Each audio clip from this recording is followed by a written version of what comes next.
Another tough day at work today. Steve and Kirk think I suck. Throw back a few wobbly pops, feeling down on my luck. And the interns ruin every show. But it's still where we want to go. It's Mike and the Minifans. 'Cause nobody had any better plans. You want to be with DC and RA Minihane. The host can't see, it's Mike and the Minifans.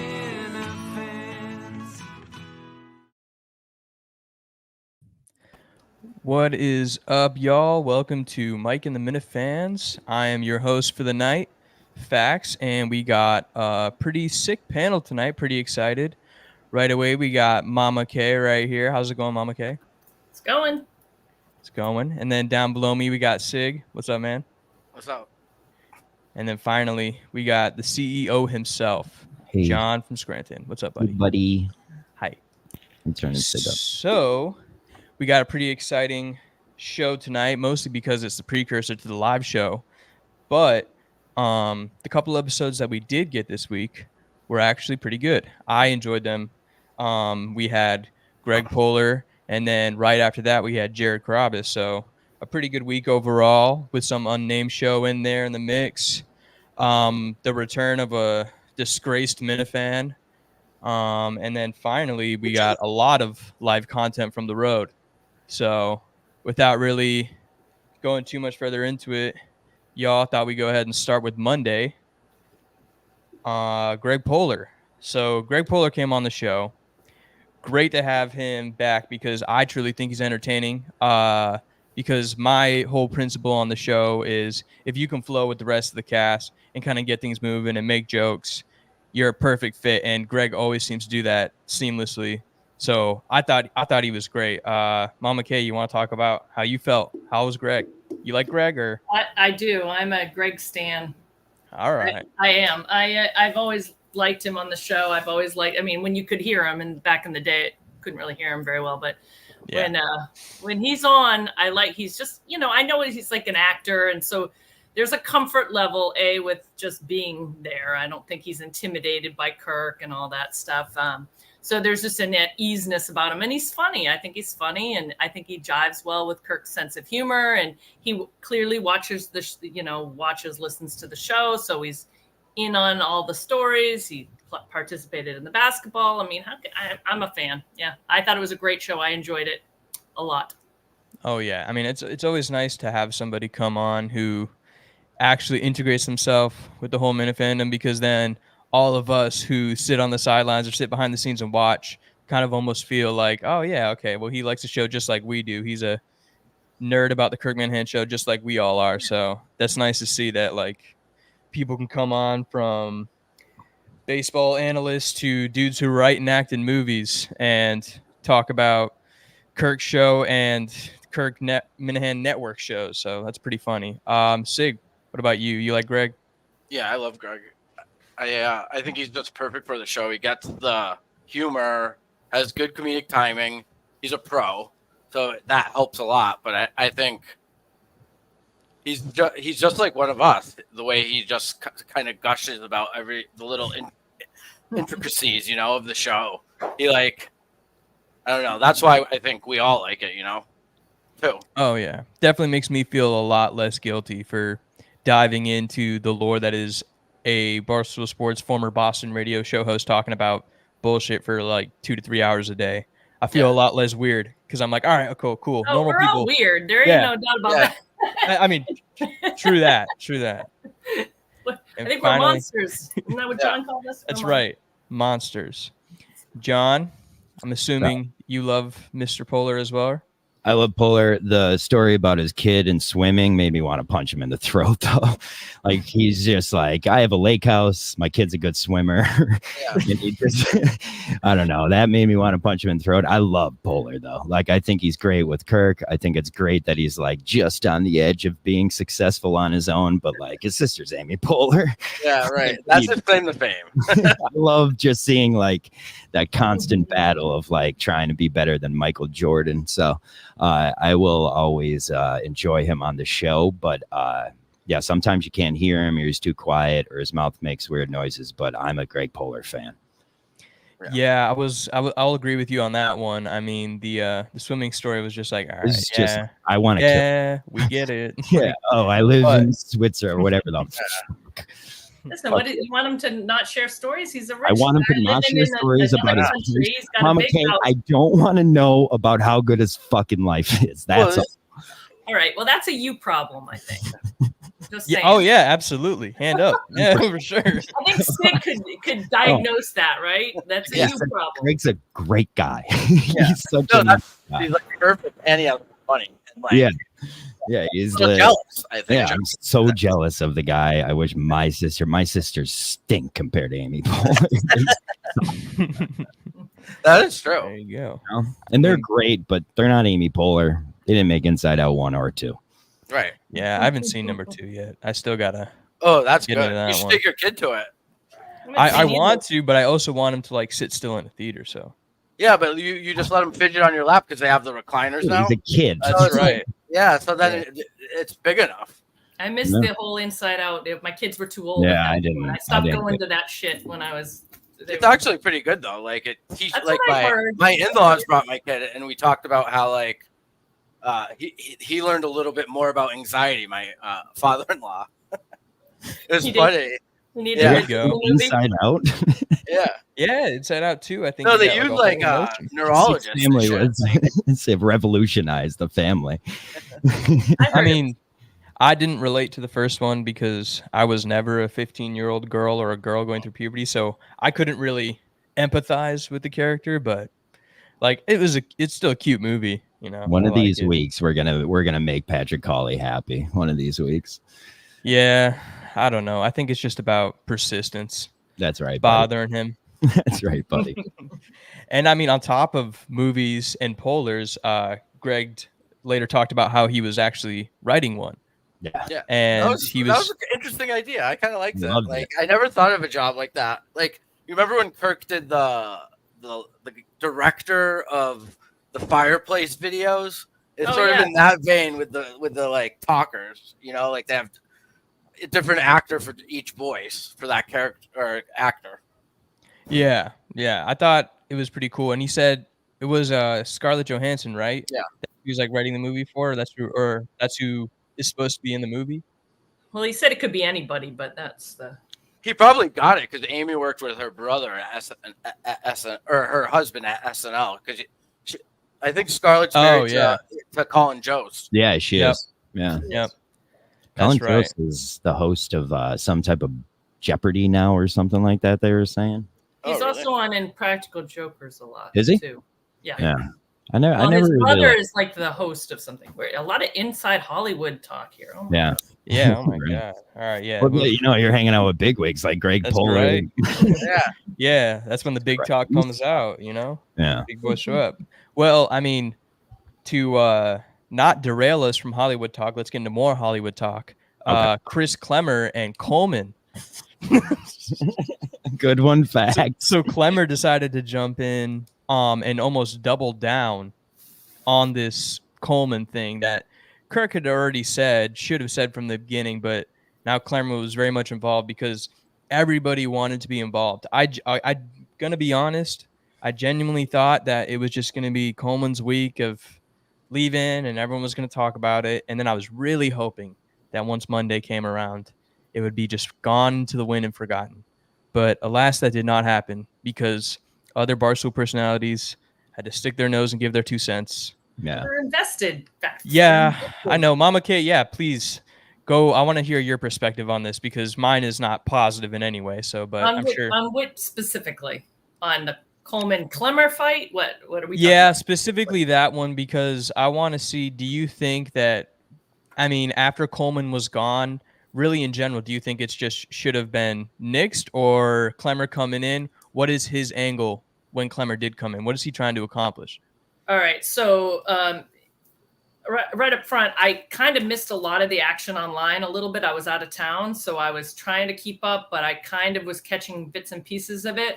But obviously I listened to the shows, so I got a little bit of a recap through Kirk and the guys. But yeah, I think, well, I know Kirk had said that, or people were saying that they wish Coleman had kind of been like this on the show. I kind of felt like he was, like, he would bite back at people a lot. I mean, he had his own issues that people made fun of him for, but he did. I didn't think that was like, he never was just like a lapdog. I felt like when people came after him, like he did that with Mutt, and so I wasn't surprised when Clemer came and tried to play both sides of the fence a little bit with, throwing him under the bus to Kirk, but then trying to smooth it over with him behind the scenes, that he would out that. I mean, he did spend, 9 months, was it 9 months on the show? He knows how to, I don't know. However, handle those guys. How to snake a little.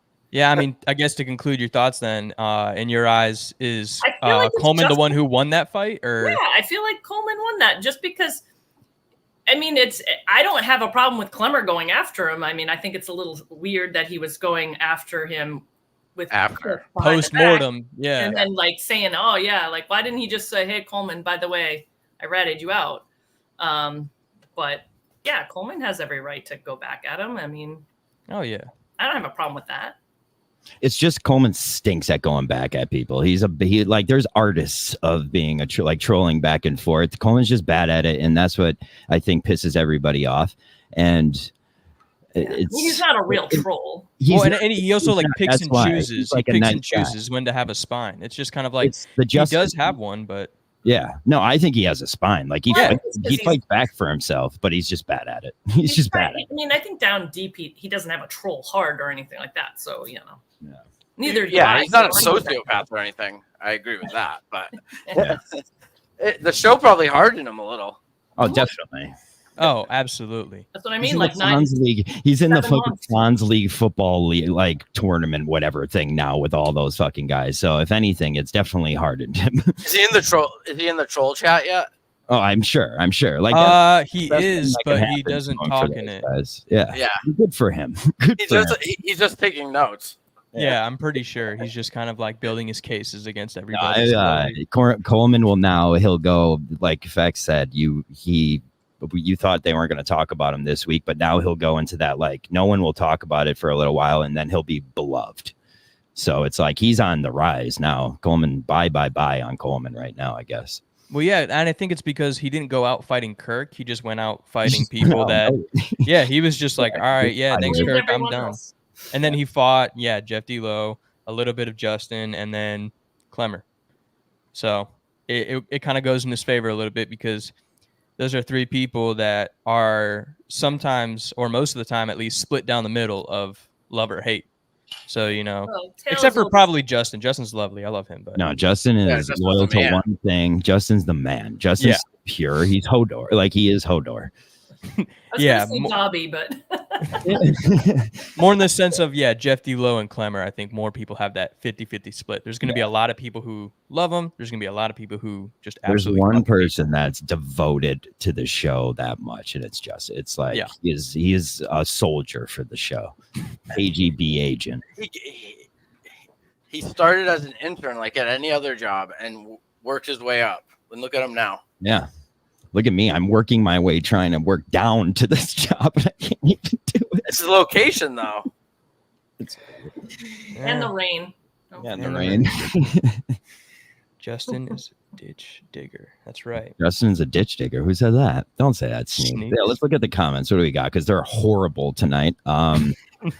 So ditch digger, loyal to the Discord. That's a good. I love that Justin's a Discord guy comments. I love that. Fax is a great. That was a good time, the Discord. That's true. I'm getting all y'all right now. Yeah, it's all bullshit. They're all making fun of you, Momma K. People hate you. I fucking envy that. Yeah.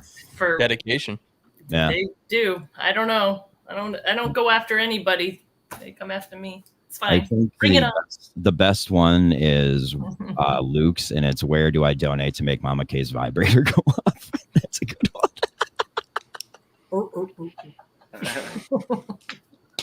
Sneaks loves Momma K. I do have a vibrating bed though. Oh, there you go. She's got it. So yeah, There we go. Oh. Yeah. Oh Jesus, someone's gonna gift that. Oh fuck. Yeah. Sneaks liked you. There you go. Sorry. Comments. No. Keep them coming, folks. Yeah, keep trying, keep going. I mean, and also with Justin too, his drops are actually I love the drop 30 seconds after the conversation. There's potential. Oh yeah, no, it's eventually it's going to be timed perfectly, and I think that's when I'm going to start not liking him. But his eyesight's going to get worse. You realize this? Like he's going to be like this. It's one of those diagrams. He's more though wearing his glasses more, so that's good. I think that will help. Ask for a cup of coffee and someone brings one of those box of Joes from Dunkin' and then takes it and dumps it on your head. Like that's Justin's drops. They're blunt. They're right in your face. It's like, I didn't ask for that, but thank you. Well, and his mind's just a little bit weird. So most of them work, but some of them are a little off. Just off. They're just. It's like there was this person I knew when we were, and it's like she's pretty, but it's like if just a little tweak, it's like that's how it is. It's one notch away. You're right at the cusp. Like multiplicity. You ever see that? But it's also like Kirk, he's got to feel out what Kirk likes too at moment. He should know what Kirk likes. I mean, if anyone, it should be Justin. Coleman just did. He'd never even listened to the show, but it's like Justin's just like he can't see. He's like that's a fucking skill to have. He's very committed to his bits too, so he's always gonna he's gonna know what Kirk likes, but he wants to do his own little fucking bits, which like is hilarious sometimes, but other times I'm like, all right, I get it. You've been listening to physical ones are always funny when he walks. He's been doing bits since high school. Yeah, he's a big guy. I love it. I love it. He cracks me up. Yeah, I love Justin. He's so pure. He's just pure. He is. And Ted Sellers up the stairs. It's just like you're in good hands, Ted. Yeah. Speaking of purity, Montante trying to get this golf thing started. You have fucking good transitions, dude. You're fucking good at it. Montante, yeah, he really just passed this thing on to our old boy Justin, or really tried to, from the way he made it seem. And then he tried to clarify over the phone that he was just trying to have Justin do the actual event planning, but Montante was going to confirm the roster. So what I got from that call was essentially nothing had really changed from the previous week. There was still no structure to the plans. It was basically going to be an R&C. I was going to say this has potential to be a fucking hilarious gathering. I called this out when I produced that one time, and I got yelled at for it. I was like, does Montante know what he's doing? Like, a golf tournament is intricate. It's so intricate, and it's months of planning. Just go to Barstool. They know what they're doing with that would have been my first choice. It's like, you want to throw a golf tournament. Yeah, but like, can you be like, hey, Barstool, throw a golf tournament for us? You can't. No, you need a dotting the I's, crossing the T's, type of detailed event planner to do this, who knows golf, who knows tournaments. I'm not volunteering this. I think if he wants to have a golf outing, we're just the boys and that's what it's gonna be, that's John. Fine. You know that's cool. It's just a golf tournament's such a pain in the ass to run. You have to give everyone dinner, and you have to give everyone. You gotta get there early. There's like goodie bags. I just did one on Monday. It's like, now it's gonna suck because he hyped it up as a golf event. If he had said from the beginning it's gonna be a golf day with the boys, come one, come all, then it would have been great, and it could have stayed at that level, but he put it up to here. So now when it comes down here, everyone is going to call it a failure, even though it might still be a great time.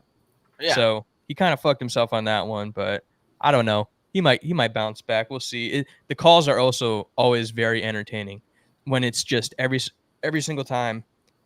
The calls are just essentially, hey, Montante, saw that you fucked it up. What's up with that? And then that's true. Fuck you. Fuck you. That's the best bit about Montante, though. It's just like, well, let's see what happens. Let's see how he does. And dude, he's pulled it through. I mean, fucking contract. He got the shit, but it's like, I'm just telling you, a golf tournament and trying to pull it off this fast, it's not possible. It's not possible, but all the power to him. I hope they have fun golfing. Well, there's no sign up yet. I mean, I signed up on the list, but it is like a Google Sheets. Yeah. No, Oh, that's not no. Literally, he goes through, probably makes a note in his phone, right? This person reached out to me in a reply. That's how he has the list. Doesn't Montante hate you, Sig? I don't know how he feels about me. Yeah, I thought he hated you. Yeah, because I'm a lib, and like when we first were introduced, I was like a COVID guy because I had a newborn, So in 2020, it was a scarier time. So like, he holds me accountable to that time. Yeah. Is that why you blocked me, Sig? No, I muted you. Yeah, for those kind of posts, I didn't block you. It's all right. No hard feelings. At least you have the balls to do it instead of just bitching about me the whole time. Just mute me. That's what I say. Just fucking mute me. Yeah. Mute. Keep scrolling. 1 of the 2. Anything works. Sig, Kane said everybody hates you, so don't worry about it. Everybody hates me? Yeah. I don't hate you, Sig. I don't think anybody hates me. I was going to say, I've been so hopelessly confused by the Sig hate from specifically Luke over the past couple of weeks. Dude, I riled the little guy up. Like, I do it in the chat we're in. So, so then he comes at me hard, and I play the high road when we're in the, texting each other or in the replies. That's good. I instigate him a little bit. That's okay. Yeah. And finally, well, I guess to cap off Monday, we can talk about Kirk instigating Justin and gaslighting him into thinking that Dick Hogan is a criminal. And from what I've seen, I don't know, the papers are saying that he wasn't this wonderful guy that Justin thought. That seems pretty heartbreaking. Was that PPP thing real? I saw that when I was away. I was dying though. However many days into the trolling we get, you realize things like now government documents are coming out of I was gonna say, once I start seeing government documents and I know that it's open info that you can go download as a PDF anywhere, I'm just how are Minifans getting notarized documents? Yeah, we are really good with the Photoshop. Yeah, I figured it was because it didn't kind of go anywhere, but I was like, holy crap. I said this the other day on a show. I don't know if I missed the bit or if the Dick Hogan thing wasn't clicking when I was listening to the show, and they went on for an hour about that stuff. Yeah. So I just said, I don't know if I didn't get the bit or I just was playing a game or whatever. I just didn't get it. I think you missed the introduction to the conversation. Yeah. Because I was enjoying it for the hour just because it was just relentless back and forth from Greg and Kirk at Justin and Justin trying to defend. And they just keep talking about this criminal lifestyle of some random dude that they found out had died last week. Trolling some random old man that might be scratchers and the scratch group and the who's holding the money. My God. Yeah. See, I love that. That was awesome. Yeah, they do that a lot. Or Kirk will do that sometimes with the right people. Like they did it with Rich Mandarin. That was the first one. Yeah. It was at the beginning. And then I think with the Benjamin Albright, Kirk would say he's the World War II Medal of Honor winner. See, that was my favorite thing, being a new fan. Freddie Lynn had introduced me to those episodes of Benjamin Albright. And my favorite parts are when Kirk would talk about his fucking wartime heroics and how Kirk was essentially in World War I, II, and Vietnam at the same time. He was like Rambo, essentially. Yeah. Big Stern bit, too. Stern used to always just lie about being serving. Yeah. I love that bit. That's cool. Kirk's fucking Forrest Gump. Yeah. Essentially. I know, that was great. That was great. But, I mean, I thought that was a great way to cap off the episode. John wasn't paying attention, so, ugh. And, I mean, speaking of John, what the fuck happened the next day, buddy? The rain. Well, no, you've explained it at least 20 times, I think, now. So go ahead and explain it again for us for clarity. I explained it on my useless show no one watches. It was raining. I'm not driving 6 hours in the shitty rain. It took me an hour to get 45 minutes away from my house. I was like, if it rains like this for another 20 minutes, I'm done. So, and then I saw it was going to rain on the way back, and I'm like, it took me even longer than an hour to get back. I had to pull over multiple times. It's rain. I could drive in rain. I couldn't see. It was like a hurricane. Yeah, and this thing, the Doppler, it was the tiniest little red spot, and it just followed my whole. People are like, "Well, why didn't you wait an hour?" And it's like, "Well, I would have got there at 10:30 then." And why did you not go earlier? Well, I normally go right straight there and back. That's how like I always do it. It's never rained on my way like that before. Well, don't you have a freaking app on your phone like everybody else? Like, well, the apps don't tell you if it's going to be raining the whole time, though. Yeah, they have a radar, dude. This is the. I was pulled over on the side of the road. I have all the apps now. Oh, I'm saying the night before you went realize I won't rain tomorrow. Get in the car. What I didn't know that. Like that's where it's my fault. Like I should have checked that. A good producer would do that. Rain. You would have I didn't expect rain to stop me on a ride. Like if it's snow, I would understand that. But so was it? But I deserve every bit of trolling for it. Like you can't miss an episode. Like was it an episode for rain? That's bad. Was it a mix? Was it a mix of rain and then was it also Sneaks bullying you too, making you feel bad? Yeah, no. Sneaks bullying hasn't done much effect to it. Okay, that's good. It was Sneaks getting a win on it. Hey, it is what it is. That's true. I mean, Sneaks will be like, this guy's a loser. He'll drive 5 hours to go produce a show. He's not even getting paid for it. And then it's like, oh, this guy's a loser. He didn't even go drive 5 hours through the rain. He would do that. That was a lose from the get-go. I think my Sneaks bit there was good. That was pretty good. I give you props for that. Good for that. Yeah, I've been hanging out with Boston people. Fucking guy's a loser. It's not a terrible Sneaks impression, Luke. Don't give me shit. Fucking that's my new producer for the Stern Show, Luke. You're fucking fired. Oh, damn, that was quick. There you go. We actually need. Never mind. Okay. Well, I mean, going into that episode though, we had Jared on, and I haven't obviously been around as long as Jared has, but I've always liked seeing him on the show. It started off a little weird though. It started off like uncomfortable. Like I don't know how you guys felt about it, but it took a while to get back into the groove. And then eventually, once he got comfortable again, things started flowing.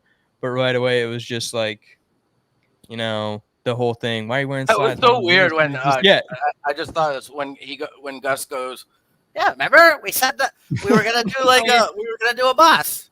The potty bus. Yeah. There was that too. My favorite KMS character. I don't care what anyone says. You mentioned that. He's not capable of buying into his own bit because it's his nerves, and you can't overcome those. No. So it's like what I love about him will happen naturally every time. Yeah, just like his shakes. Like, oh, why are you shaking? I don't have my putty. It's like fuck you, Gus. It's like fuck you. I'm just happy he's not on the show every day. I don't mind him when he comes on. I love Gus on the show. Like I love Gus. I love. Oh yeah, and I mean him showing up like later on too, the week after Coleman had just essentially quit of this huge problem of him being late. Just having those two producers be late back to back was just like fucking poetry in motion. Yeah. It was just like these fucking jabronis, these idiots. This is so funny. But I love. Gus is great. Well, Gus was always a great character. We didn't know how incompetent he was. Yeah. But I mean, he was good with tech, but he wasn't like what Kirk needed as far as producer, but he was always a great character. That's why I supported him from the beginning. I didn't know he wasn't going to have a whiteboard with anything on it or anything like that, but he was freaking funny. It was. Whiteboard was funny, and it's a parody account now. Yes. So how about? I know. That's what I'm saying. I always thought Gus was funny. He's a great character. And he's just an idiot. Like that just shows a guy like that can't exist around Kirk because Kirk's so short-tempered. Like he. Just, I think So yeah, I think the day that Gus was fighting for his job, I had called in because I was trying to defend him, and I think my idea still would have worked. Because it's what you do with like shitty people in my job.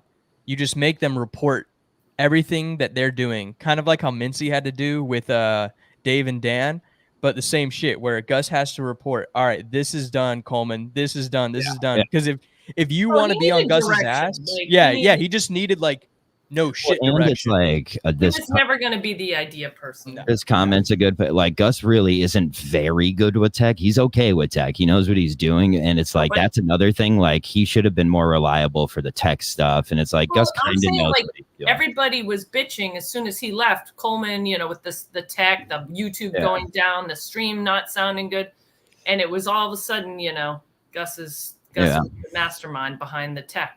That's all. Gus isn't useless. People are saying Gus is useless. That's rude. That's wrong. Yeah. Well, it became a liability. Yeah, no. We didn't trust him with anything. He did. Yeah, you couldn't trust him. He lied. He was lying, and he was. You can't lie. You can't lie to it. And Kirk could call that out so fast. It's like you're lying. It's just wrong. Yeah, I feel like when you work with producers and interns and a bunch of other like people under you for in there 20, 30 plus years, you've seen it all. So it's just usually what you're having them do, you already know what it looks like when it's done. So if it's not done, so it's easy to tell when something's not. But Gus, I'm a Gus fan. But he was a good part. He was a good pair with Jared, because Jared doesn't, he's so like kind of chill and monotone, and you have Gus's energy. I thought it was a good pairing. I mean, I did tune a little bit out on the wrestling talk. I kind of do that anyway. Yeah. I don't follow wrestling, but the rest of it I thought was a good episode. Jared's sort of a character or a guest that like brings out Kirk's sentimental side that you hear more. Like when Mutt's in, sometimes he gets a little more about his kids and that kind of shit. So I like that. Well, yeah, Jared's been pretty open about wanting kids, and he's definitely settling down from his like ass eating days. Yeah, I like that he talks to Kirk as if it's his dad. Like, it's cute. About having a kid. I like that. I like that. It's like a therapy session about the therapy sessions. Yeah, it's like, why don't you change your therapist, buddy? And it's like, you know what, Dad, you're right. and then you just have Gus piping in every now and then. Yeah. I'm just happy there was no ass eating talk. I'm so sick of the Jared talking about ass. It's like the guy said it one time and Minifans can't get over it. I know, but they got a little into it with the colonoscopy talk. Yeah, that's true. They kind of went down that road again. I love the colonoscopy talk, though. I will not say a negative thing about it. Anytime it's talked about, I think it's a little too close to home. I just had one last month. Oh, really? Yeah. I just had to schedule one. I have Lynch syndrome, so like I have to get one every year. Fucking sucks, but. Well, I have a family history, so I have to do mine too. Yeah. So just a word of the wise: ask for extra juice. You do not want to wake up in the middle. Yeah. Just saying. Yeah. Don't ask me how I know this. Well, it was bizarre that Jared did it raw without any. Oh yeah, that was insane. Just to go to the gym. Yeah. That's psychotic. That's a little bit weird. That's OCD. Yeah, no. Just a horrible comment right now, Snakes. Humid and wet. Yeah, that was rough. I think I mean, okay, there you go. Here's one for you, John. Speaking of rough, Kirk murdered Aaron Hernandez, so we're gonna find that out eventually here when the documentary comes out. Apparently, that seems to be the assumed conclusion from the panel and from Kirk and from all the producers, that they think that for some reason, in that last episode, that the actor playing Kirk is going to be somehow involved with the announcement that Aaron Hernandez has killed himself in prison. Yeah, that I kind of knew that story. Angle. Huh? I think they're gonna blame it on the CTE. I think they're gonna try. Really talk about it. They're gonna try, probably to do something like that. It's gonna be a CTE angle, or it's gonna be like anxiety from the social just like destruction that he got. Maybe, I don't know, they're gonna make it something about the head. But they're gonna try to play that angle. That's you what ever they watch do. a series by these people? It's all they do is blame everybody but the person the series is about. Trust me, that's like the Coleman. old one. Probably killed like 6 people or something, because like they had him for those other murders. He's a scumbag. Yeah. I mean, I knew the story because he came from Florida, so I had known everything about that, and like the Swamp documentary went into that whole ordeal, or kind of like pushed away from that whole ordeal. It was more about them like chasing their championship again. But I'm excited to kind of see it played through, because when I was younger and I was like a teenager, and I mean, and still even now, I don't really care about like the whole social side apart from football. I really only care about them playing it. I don't really give a fuck about what they do outside. So I'm just like, oh, this guy got arrested. Oh, because he murdered somebody. Oh, because he killed himself. Yeah. But watching the story lived around through, here listening to EEI back in the day. That's what I'm saying. So I was listening to Kirk and Jerry, and they were talking about it every day, and so you got all that. Yeah, I hope I hope the show blames it on Kirk, just because I think that would be hilarious. That would be great for Kirk. It'd be great, because you know what will happen is that it will become like this huge story again. You could definitely sell merch for that. Oh yeah. What do you think about Kirk? He was like, I would like to get this guy who's playing me to come in and be on the show. Oh, that'd be hilarious. I would love that. I would love if like the show could start influencing how this show turns out. That would be so fucking great. Like we just get in, like the show gets in this guy's head, and it's just like he's like, I can't. He'd become another enemy so quick, you know that. That's also probably true. It would be like start off as friends, and then it would be an enemy. But I mean, that would be funny. And no, they're obviously not going to pin the suicide of Aaron Hernandez on Kirk. I feel like that goes without saying, but apparently some people truly think it could. But it would still be fucking hilarious if they did, and that was somehow predicted on a fucking Barstool radio show. Yeah, that would be funny. Hilarious. But no, it's not going to happen. So I'm sure someone has the receipts. We'll have the receipts out there online immediately that it was predicted.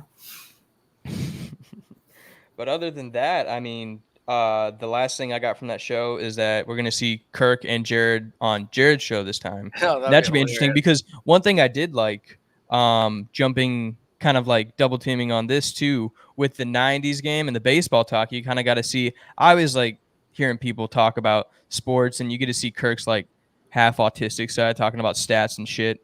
And, you know, he just kind of reveals himself as like a super nerd. Savant. Yeah, he is. And I like that baseball talk, but the 90s game. Yeah, let's not overlook the best part about that. The 90s game was my 90s game. It was a flawless gem. Justin, flawless job. I think it went great. And I think Jeff D-Lo should pick it up. Like, I think the dozen. John, you had the craziest questions. I wrote the questions. I would have went through them if I was there. I didn't think of it. Wait, and like not only were they the craziest questions, they weren't even right some of the ansers. Like AI wrote all the questions, right? Yeah, I was gonna say, how long did it take you? AI will just lie sometimes. But like, here's the thing: I probably would have checked if I went there. I don't know if I would have checked the ansers though. So that I can't. I have no excuse for that. So you didn't. At the end of the show, at the end of the show, though, Justin read like all the questions after the years were over. Those were backup questions for those years. It wasn't the tiebreakers. Well, it wasn't even tiebreakers. They were like backup questions in case like it sounded bad, or you know what I mean? I just had each year I had 2 questions for it. So he just read through the same questions basically. And everyone's like, you put the same answers twice. It's like, it was a good concept, like Greg Polar. The concept I loved. I think conceptually I thought it would have killed, but then just seeing it go through and you solely relying on AI to do the job was probably a tough call. What was with 97 being the like on a like the I don't know if it maybe you have to remember I typed this out.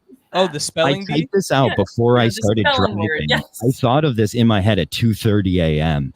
and then told Justin, hey, I made a game up for today if you want it. I sent him just my notes. So he was going from my notes of this thing. So it's like, that's virtually impossible to pull off. Like some questions, like the South Park one, I wouldn't have said South Park in the fucking question. It's like, Justin, you just don't say the South Park part. Like that kind of makes sense, right? But it's like, I think the concept, I think it has legs.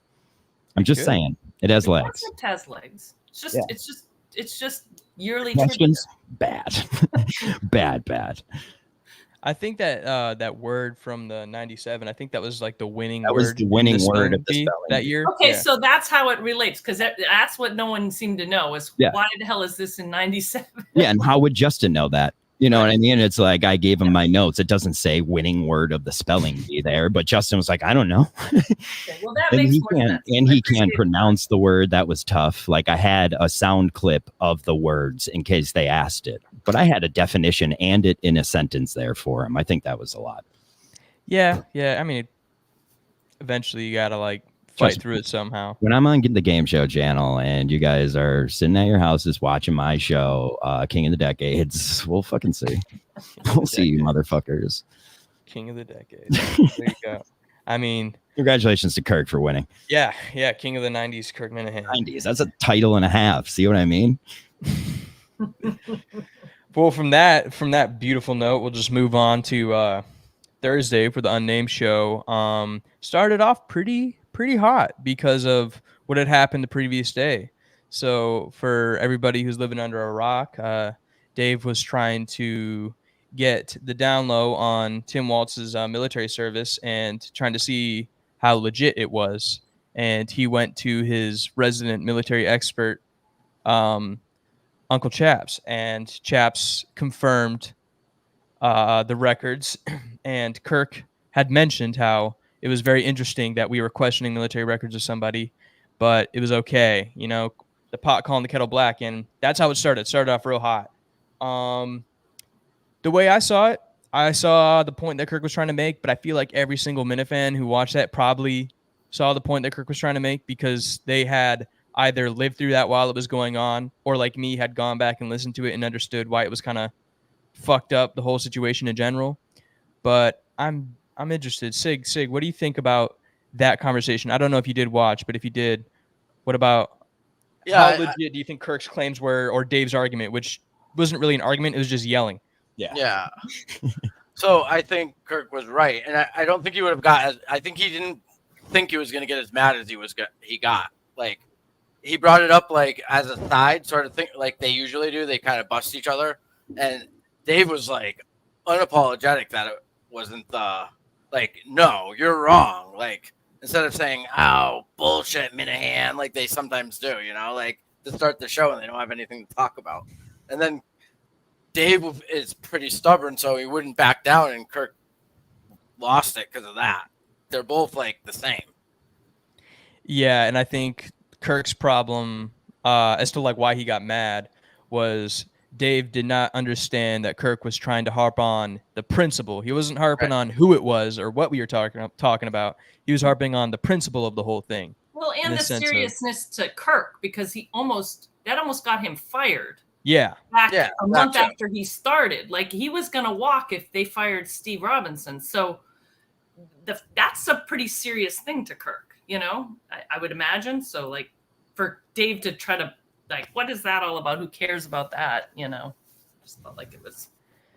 I thought it was fucking great. But it was awesome. Yeah, it was a great, fucking awesome. It just shows like that. Whitney was so happy, arguing for nothing when it was like, no, you're wrong and you're wrong. It's like if a fight, but I always say Portnoy and fucking Kirk are the best on mic together. Like that was the epitome of that. It's just. Did you see Whitney's face the whole time? Yeah, like he was just laughing. Yeah, he had that. It was smile. like Kirk when Mick and Blind Mike went at it, the same thing. It was just like you can't do anything but be like, I'm so happy I'm here for this. Like, that's exactly what you want on a podcast. Like, you just want two guys just going for the throat verb. Like, oh, best.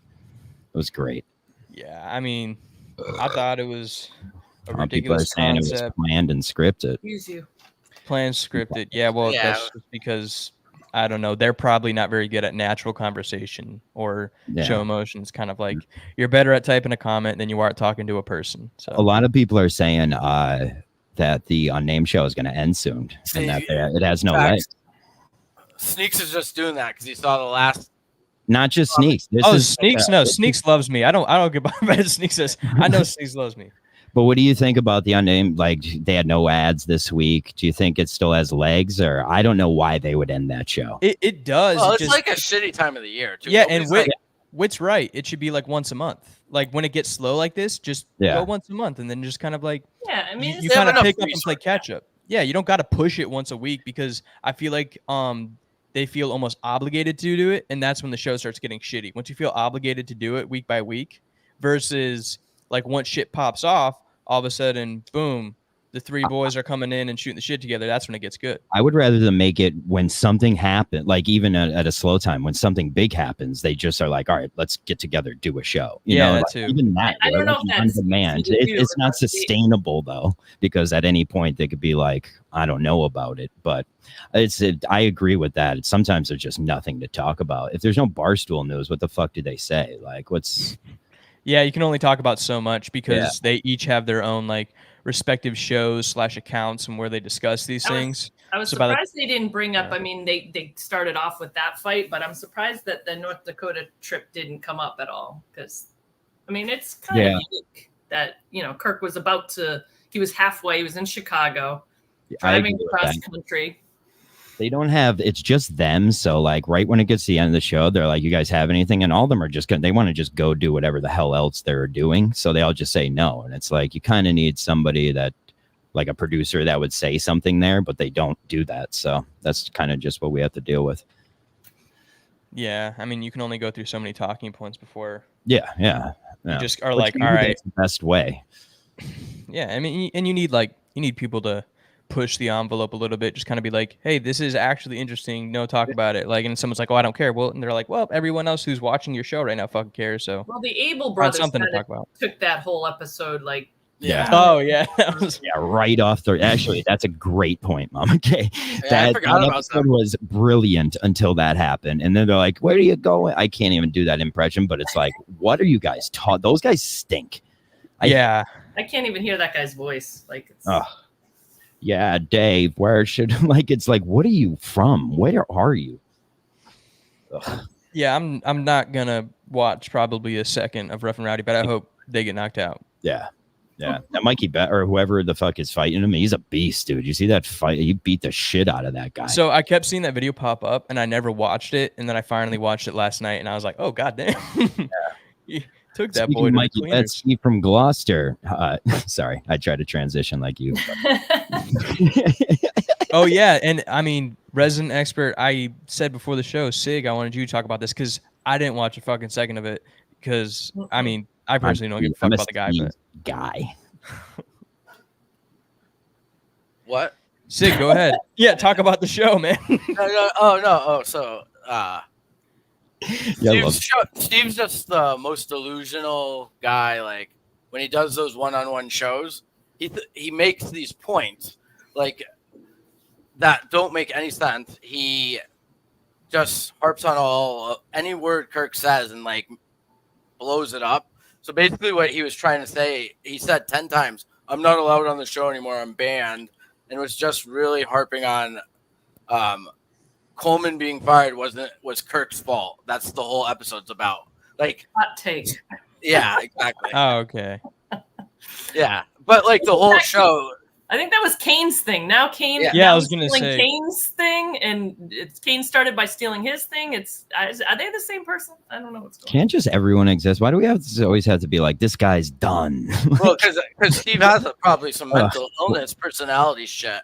Yeah. That like when he gets a little of that fame, the dopamine rushes through his brain, the clout, as they say, and like now that he hasn't had it and nobody's giving him attention, he's like. Him in Portland was like knowing it's a little kid's birthday party and like all the kids pay attention to that kid. They're like, I want to sit by him. I want to sit. That's what Steve at Portland. Like he was all the buzz was running through those veins. And I love that for him because he's a gem. He's a good guy. He's a liar. He lies a lot. But and I was gonna say, you can't say good guy liar. That's an oxymoron. I don't know. He can. Well, he lies on the internet, but like I don't know if he's like a liar, like in the real, like as a person. Yeah, like he doesn't do any like hurtful things. Yeah, so you could say he's a nice guy. Good-hearted. He's good-hearted.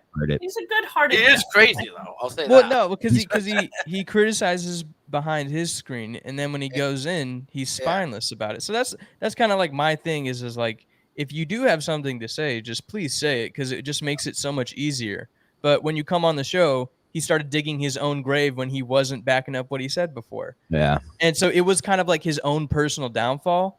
So I guess I don't hate him or anything like that. It's just more of like, dude, you did this part to yourself, so I can't really. Oh yeah, that you want. Yeah. Like, it rained. I didn't go to the fucking show. I have to deal with that. Yeah, take your lashings and then move on. Rain, that's my name right now. So, but like that, it is what it is. But I like that he's back. I like the most people in the world as possible ever, whatever, So, what do you think about Mick? How Mick's doing? Yeah, I mean, we saw a couple of clips of him live from the road, and he started off at Wing Nuts in the morning. Mick was really enjoying those wings, and I think a lot of people said. But what I do agree, I'm like, I don't know if that's really good for the Crohn's. That does seem like pretty definitely bad not. for a stomach disease. Definitely not. Well, wasn't that Al's thing, like about Mick, that he doesn't eat well for his whatever? It was like an Al complaint. That's like the top thing, don't he? Yeah, no. Mick held it against him too. Yeah, and that was right. Like now I can't even eat. I'm not a fucking. Yeah, I don't know what's a bit sometimes with him, but if some of what he projects isn't a bit, he needs to talk to a therapist. Like Kirk says, like he just needs to talk to somebody. Him not talking to a therapist makes a lot of sense. Like I bet Mick would be the meta if he talked to a therapist. Yeah. Like Mick would transcend what he is right now if he just stuck shit out sometimes with someone other than Christian who's just like, yeah. Yeah, it is their fault. It's not your fault. It's their fault. Yeah, fuck them. Fuck fucking Coleman. Fuck Whatever you want, Mick, you're my little cousin. Which is great to have. It's good to have fucking loyal cousins. Yeah, you need a boy to have your back. But well, I think maybe there's the extreme there. You have Christians like yes man, Al, who's like the no man. Yeah, but Al's his brother though. I know. But that makes it even And harder. like, to be honest with you, though, what's Al done really? What's his big crime that Mick's mad about? I'm not Like, you defending gave him Al. I'm $200? just saying maybe Mick needs someone in the middle. Like that's what Kirk tries to Maybe do. With him. What we'll do is we'll put KMS right in the middle. Boom. Right. And now we'll see how it goes because that'll be fun. I think if he gets the full-time job. Oh no, it's definitely Mick. It's 100% Mick. Why would they go to? Well, no, I just mean like if he's like going into this job, I think that's going to be really good for him. Yeah. As far as like him being a character before, he could come and go and he could do his like little blowups and then he'd leave. But now he's going to be focused on producing and he's just going to learn that like not everyone is going to have like pity for you or like be on your side all the time. I think he's going to do well. He's going to be a wild card producer. He's very sensitive. Yeah, but I think that's going to kind of like slowly be mitigated throughout, or it'll just slowly build up and explode. There's you really could get someone like Steve, who like he was sensitive in a way of he would be vindictive, like he would go at, like he would make sure revenge was found. Yeah. So it's like he was sensitive but tough. I don't know. Yeah. But Mick, I don't know. Mick hates his enemies. Like Mick hates his enemies. Waffles. He's like, oh, someone does something nice for him. He gets pissed. Someone does something nice. He's a little guy. He has to see him face to face sometimes. What's he gonna do? You know, he's not a big. I just worry about him. I Me know too. I do. I mean, I think we're he'll do good. Oh yeah, we'll go 4 more minutes. We'll wrap it up. 4 minutes. 4 more minutes. Yeah, I mean, essentially now it's just live from the road and gearing up for the Dakota show, because a lot of the conversations I popped in, I did not sit there and watch for 20 minutes straight just because that isn't really interesting at all to me. But from what I did pop into, a lot of it was just Justin saying something, and then every time he ended a sentence, it would Mike would say, "What are you talking about? What are you talking about?" I enjoyed it. I watched every. Justin, how many bits do you think Justin was running through? Like, what's his bit list in his head? Like, I genuinely think we're only scratching the surface. It's good to make Justin go on these long trips because it makes him go through that list, and then he has to start anew. You know, so it is good to do that. Well, It's like a purge. I watched them all, or listen to them all almost in a row because I had to catch up. So it was like one after another, and then I'd go back and the one I missed because it was live, like so I didn't get it right from the beginning. So I went back and looked. I will say this: by today's last one, Mike is a lot more snippy. You can see like a descent of patience going down. That's like, car rides. His voice was getting louder. That's got to be brutal. Less patient with both of them, I think. Yeah. I mean, yeah, and I feel like that's going to happen no matter what. Whoever you go on a road trip with, unless you guys just click on a level that cannot be matched. If you're just put in a road trip, like a cross-country road trip with 2 coworkers. Though, are they sharing a room, all of them? No, I think Mike got his own. I think they have their own. There's 2 rooms, they said. Okay, because they're talking about. That's my favorite. Sorry, that reminds me. That's my favorite Justin bit. The cheap hotel. Well, I thought they were sharing a room, and they were talking about that they masturbated in the hotel room, and I'm like, and I mean not Mick, but the other 2, and I'm like, are they sharing a room and jerking off in the same room as? I was like, okay, I don't know. Yeah, that's just boys being boys. What are you talking about? I was like, I don't know about you fellas, but I don't. Is that normal? Yeah, no. I mean, if Sig, John, and I were in a hotel room, that's just kind of like before we go to bed, and we're like, "Hey, you guys, you ready?" Yeah, and we all I just had to clarify if they had their own room or not. No, they all shared a bed. 2 minutes here. Let's wrap it up. Fax, go right ahead. Get us out of here. Yeah, I mean, good show. Thank you guys all for coming on. I really appreciate it. John, thanks for coming in last minute. It's always good to sit here and chat with you, Momma K. It was great to meet you. Great conversation. You as well, Sig. Thank you for hopping on. But all of you in the comments, I appreciate your input. I'm going to take it into deep consideration, and I'm going to carry it with me probably until I die. You guys have really gotten to me. But with that being said, thanks for watching, y'all. Next week, we got some good stuff, so tune in. We're going to take calls after the main show. Yes. And Fonz tournament. Watch the Fonz tournament. Bye. Bye. Fuck you, Luke.